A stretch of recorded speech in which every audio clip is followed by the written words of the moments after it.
Selamat pagi, salam sejahtera bagi kita semua. Assalamualaikum warahmatullahi wabarakatuh. Hidup buruh. Ya, jadi ini adalah pertemuan konsolidasi yang ke-4 atau ke-5. Kita sudah ada di Bocimi, ada di Jakarta Timur, ada di Kerawang, kemudian di Bandung, dan di beberapa tempat lagi. Dan ini yang ke-5 atau ke-6, khusus untuk di Banten. Suasananya yang paling indah memang yang di sini. Jadi hidup panitia Banten ini. Tapi bukan berarti kita punya uang. Yang saya dengar hotel ini diskonnya habis. Diskonnya bisa-bisa karena kebetulan anggota jadi TUK kita lah kayak gitu. Jadi dapat diskonnya banyak. Mungkin ada di hotel sebelah yang lebih jelek, tapi kalau nggak diskon lebih mahal gitu. Kira-kira gitu kan dia. Jadi ya kita nikmati aja lah karena saling bermitra. Terima kasih Pak Dedi dan teman-teman panitia sudah bisa mengenal acara ini. Dan saya ingin menyampaikan begini, ada pertanyaan yang selalu menggelitik kita. Apa iya perjuangan untuk mencabut Omnibus Law ini bisa dilakukan? Karena dari seluruh Indonesia mungkin ribuan kali orang berdemonstrasi, berunjuk rasa, tapi nggak pernah mencapai hasil. Itu kalimat itu sangat wajar, sangat manusiawi, ya, dan kita mengerti betul. Tapi jangan kemudian kita pesimis. Karena apa? Karena sebetulnya banyak capaian dari gerakan buruh yang kemudian mencapai hasil-hasil, atau kalau dalam istilah perang besar itu ada pertempuran kecil yang sebetulnya kita menang. Perang besarnya mungkin belum, tapi pertempuran kecilnya sudah kita menangkan. Ini soal hukum-hukum perburuhan.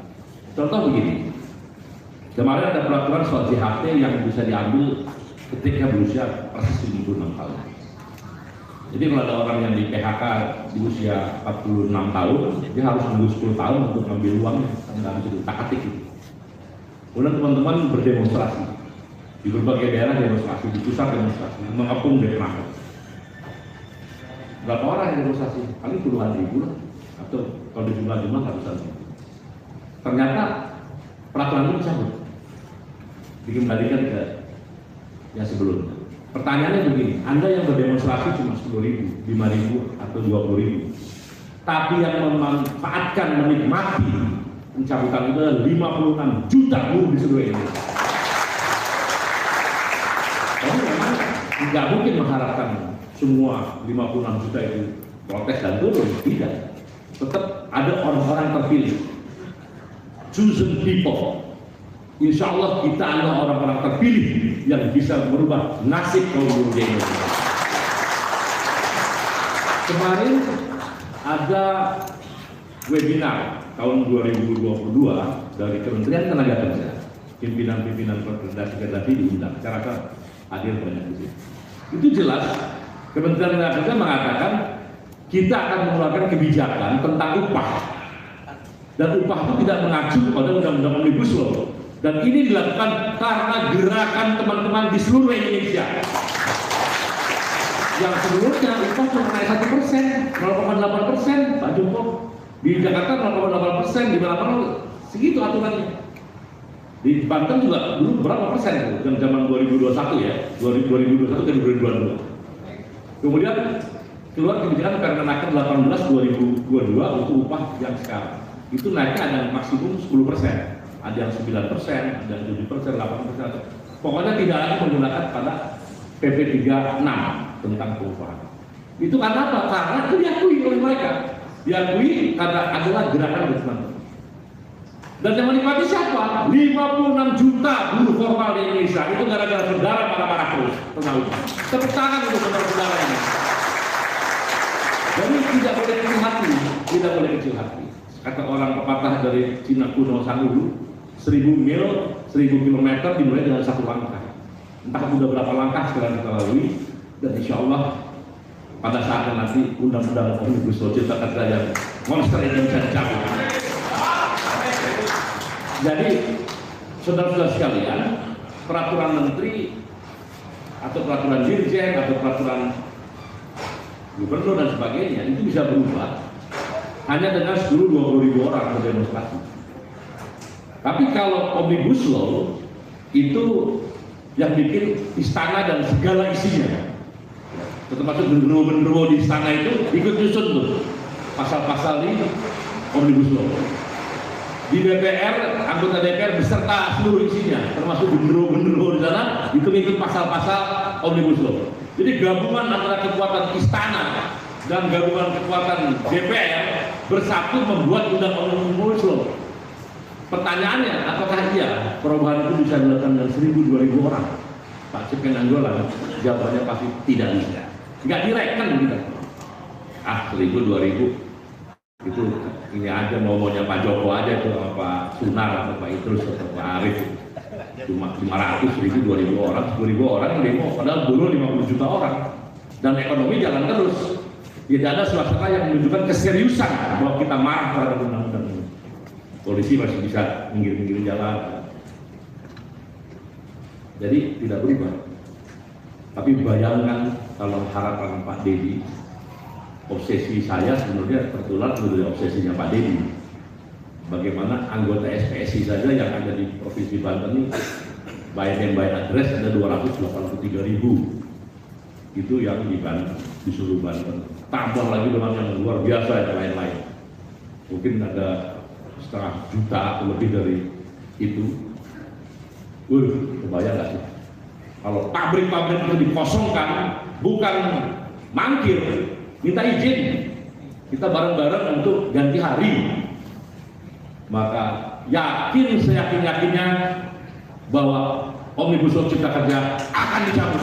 Kalau tidak, istana dan DPR akan bermasalah secara politik. Bagaimana ada penggelaran 1 juta orang atau lebih dari 1 juta orang tidak direspons dengan positif, pasti ada masalah. Dan masalah itu kita pastikan akan merugikan orang yang sedang berkuasa. Tingkat kepercayaan pasti akan drop dan sebagainya. Jadi jangan main-main. Nah, saudara sekalian, saya mohon maaf agak sedikit panjang. Kenapa saya ngotot seperti itu? Sebenarnya ini sudah hal biasa.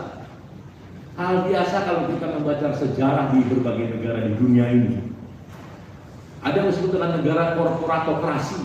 Negara yang dijalankan, yang berkhidmat kepada para pemilik modal, kepada para oligarki taipan yang bisa menyogok-nyogok, yang bisa memberikan uang pada pengambilan keputusan. Ini biasa. Ada pergi ke negara Latin Amerika, itu negara-negara seperti itu biasa, seperti kita sekarang. Negara-negara tetangga kita di Afrika dan sebagainya itu biasa. Jadi memang hukumnya seperti itu. Kalau ada kesempatan orang untuk serakah, ya serakah. Ada kesempatan orang untuk menyuap, menyogok berbagai cara pembuat undang-undang, ya dilakukan.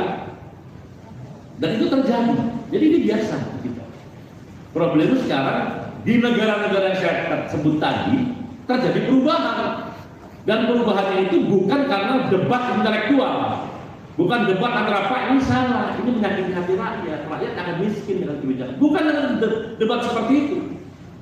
Karena orang-orang yang menjalani kebijakan berkhidmat kepada oligarki tadi udah bodoh, baik bodoh bawaan maupun menjadi pura-pura bodoh. Karena sudah terlalu banyak sakunya diisi oleh sogokan-sogokan dari kaum oligarki.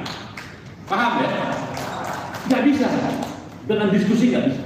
Soal undang-undang perburuan, soal yang sangat mengerti soal pasal per pasal, Pak Joko, Pak Arif, Pak semua ini, Pak Dedi, apalagi banyak ahli-ahli itu jauh lebih hebat dari yang ada di DPR sana maupun ada di Astana. Pikirannya jauh lebih hebat, tapi mereka nggak berani berdebat. Bahkan ketika bikin undang-undang kayak copet, ngumpet-ngumpet, pindah ini, pindah ruangan, pindah, ayo kita berdebat, dia lari gitu, betul begitu kan? Artinya memang sudah tidak ada lagi. Ini negara-negara seperti itu adalah negara yang tidak berbasis pada ilmu pengetahuan, kemanusiaan dan sebagainya. Yang penting apa maunya pengambil keputusan. Jadi itu dari dunia perburuan. Di dunia lingkungan perburuan lebih gila lagi. Kemarin ada 3,3 juta hektar sawit yang dibangun tanpa izin, Kemudian mau diputihkan. Nah, udah merampok negara, tanah rakyat, udah bertriliun-triliun untungnya, 33 juta hektar. Mau diputihkan. Ini lebih tidak masuk akal lagi. Udah gila orang tuh, Bang. Semua gila itu, gila semua. Jadi memang ngaco. Sementara kita tahu perambah hutan atau perambah hutan ya. Orang yang tinggalnya di hutan sana, nenek moyangnya di sana, dia kadang-kadang perlu menembang hutan karena dia untuk makan keluarganya, karena negara nggak menyiapkan mereka untuk berkarya dan sebagainya. Itu 1-2 batang pohon di tak tebang masuk penjara itu. Ini 3,3 juta hektar udah menikmati bertriliun-triliun, mungkin puluhan triliun selama sekian tahun. Sekarang mau diputihkan, sintik. Ilmu kita nggak nyampe ke situ. Bangsat itu, Bang. Nggak nyampe, kita nggak nyampe. Karena itu hanya ilmu garong tingkat tinggi yang mengerti itu. Iya, bangsat. Siap melawan seperti itu? Siap. Nah, tapi sekali lagi, gerakan itu hanya bisa berubah. Itu juga contoh negara-negara. Hanya bisa berubah kalau ada gerakan rakyat, ada gerakan massa. Ilmu, debat, kepintaran, keahlian nggak berubah. Tapi gerakan rakyat, gerakan massa, itulah yang akan merubah kebijakan-kebijakan. Saya ulangi lagi, jadi gerakan rakyat, gerakan massa, dari semua unsur, semua kelompok masyarakat, itu intinya perubahan bagi terjadinya negara Pancasila yang sejati di Indonesia. Dan intinya dari gerakan rakyat, gerakan massa yang berjenis-jenis itu adalah gerakan buruh Indonesia. Jadi gerakan buruh itu intinya dari gerakan rakyat, gerakan massa untuk suatu perubahan kebijakan, terutama terkait dengan nasib kita. Apa betul gerakan buruh bisa terjadi dengan sendirinya? Tidak. Gerakan buruh hanya bisa terjadi oleh buruh-buruh yang sadar. Buruh-buruh yang sadar itu dipompa, ya, dibangun oleh para pimpinan-pimpinan serikat buruh. Dan kita di sini, saudara-saudara semua, adalah pimpinan-pimpinan serikat buruh. Karena itu gerakan buruh di Indonesia berintikan pimpinan-pimpinan. Pimpinan serikat buruh inti dari gerakan buruh. Gerakan buruh inti dari gerakan massa. Gerakan massa inti dari perubahan sejati menuju negara Pancasila. Maka saudara adalah inti daripada inti untuk menjadikan negara ini berubah menjadi negara yang tidak berkhianat kepada Pancasila, tapi menjadi negara yang Pancasila sejati. Di antara mencabut undang-undang itu. Keren de la keren. Inti daripada ini.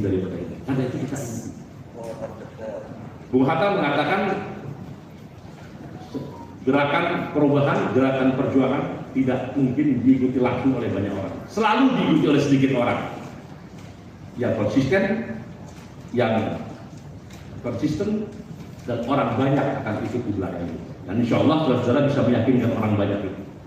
Mungkin temanya nanti ke depan 10 Agustus, kosongkan pabrik-pabrik, kosongkan kebun-kebun, kosongkan tempat industri, datang semua berbondong-bondong ke Jakarta. Insya Allah Omnibus Law akan dicabut. Amin.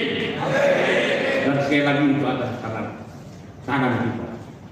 Ya, bagi yang beragama Islam mungkin tahu betul, innallaha la yughayyiru ma biqaumin hatta yughayyiru ma bi anfusihim. Sesungguhnya Allah tidak akan merubah nasib satu kaum bila kaum tidak berkehendak untuk berubah. Jadi berubah nasib kita itu sebenarnya ya harus kita sendiri. Enak betul kalau kita tiba-tiba harus berubah, enggak. Itulah perjuangan. Dan ada pengorbanan, iya. Pengorbanannya apa? Mungkin kita ya hari Sabtu harusnya kita libur, tapi karena ganti hari kita Sabtu mungkin bekerja, nggak bisa ketemu keluarga. Mungkin sebagian yang mengatakan, oke, uang jajan kita kepakai, uang ini terpakai untuk ongkos. Itu pintar-pintar pimpinan PUK dan lain-lain lah. Ada check off system, makanya kita kasih waktu sebulan sampai 2 bulan sebelumnya. Tujuannya kita, kalau perlu kita ngecek di pinggir jalan. Saya izinkan kita ngecek di pinggir jalan. Minta dukungan dari masyarakat kami, buruh Banten, buruh Bekasi, buruh Kerawang, ingin datang ke Jakarta tidak punya ongkos. Nggak apa-apa itu. Ya, resmi tapi dari Federasi lu KSPSI. Tidak ada masalah. Ini perjuangan bersama. Toh orang juga tahu. Kita bukan dibayar-bayar. Dari mana kita dibayar? Berapa ratus miliar kalau orang mau bayar kita? Dari seluruhnya. Nggak mungkin. Jadi insya Allah saudara inti dari perjuangan ini, dan mudah-mudahan berbahagialah, manfaatkan.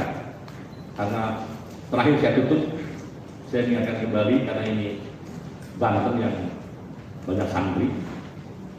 Ketika Rasulullah mau meninggal, beliau membisikkan, manusia agung ini membisikkan kepada Ali bin Abi Thalib, titip dua perkara. Yang pertama adalah jaga pelihara sholat kita. Insya Allah teman-teman pada sholat kan? Betul, sholat ya? Ya, insya Allah ya. Sholat dan nakal-nakal dikit, Anda imbang lah kira-kira itu kan? Ya. Jangan kayak Pak Ibu saya, salah. Kita nggak kayak itu sholat yang lain nggak. Yang kedua apa? Yang kedua, peliharalah orang-orang lemah. Orang-orang lemah terpinggirkan, tertindas kira-kira yang ada di sekitarnya.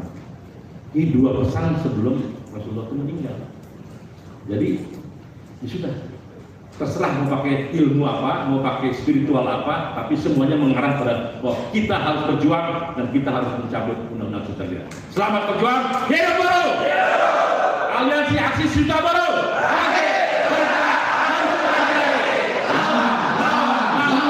Aliansi Aksi Setuju